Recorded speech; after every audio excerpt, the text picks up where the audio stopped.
नमस्ते, मी Snehal झरपणकर. SB9 मराठीमध्ये आपलं पुन्हा एकदा स्वागत. तर पाहुयात आजची विशेष बातमी. महाराष्ट्र जलसंपत्ती नियम प्राधिकरणाच्या पश्चिम महाराष्ट्र विभागाच्या जनसुनावणी बैठकीत शेतकरी हिताच्या मुद्द्यांवर जोरदार चर्चा झाली. प्राधिकरणाच्या चेअरमन श्वेताली ठाकरे यांच्या प्रमुख उपस्थितीत ही बैठक पार पडली. तर पाहुयात आजची सविस्तर बातमी. दिनांक 1 जुलै 2026 ते 30 जून 2029 या कालावधीसाठी शेती, पिण्याचे पाणी, शहरी व ग्रामीण पाणी पुरवठा, उद्योग तसेच खाजगी जलाशयांसाठी प्रस्तावित पाणीपट्टी दर निश्चित करण्याबाबत या बैठकीत सविस्तर चर्चा करण्यात आली.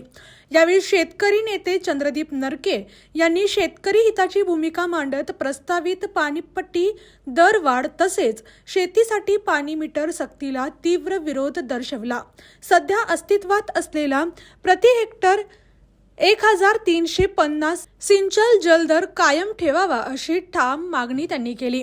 बैठकीत बोलताना नरके म्हणाले की शेतकरी वर्ग आधीच महापूर, नैसर्गिक आपत्ती, वाढते उत्पादन खर्च आणि शेतीमालाला मिळत नसलेल्या योग्य दरामुळे आर्थिक संकटाचा सामना करत आहे. अशा परिस्थितीत सिंचन जलदरात वाढ करणे अन्यायकारक ठरेल. तसेच पाणी मीटर सक्तीचा निर्णयही शेतकऱ्यांसाठी अडचणीचा ठरणार असल्याने तो अमान्य आहे. प्रस्तावित जलदरांबाबत अंतिम निर्णय घेताना शेतकऱ्यांच्या आर्थिक परिस्थितीचा विचार करून विद्यमान दर कायम ठेवावेत अशी मागणी यावेळी करण्यात आली.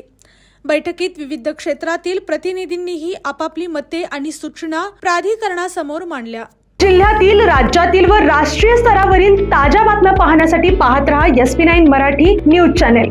या चॅनेलच्या माध्यमातून विविध क्षेत्रात उल्लेखनीय कार्य करणाऱ्या मान्यवरांच्या प्रेरणादायी मुलाखती तसेच महत्त्वाची माहिती आणि घडामोडी आपल्यापर्यंत पोहोचवल्या जातील.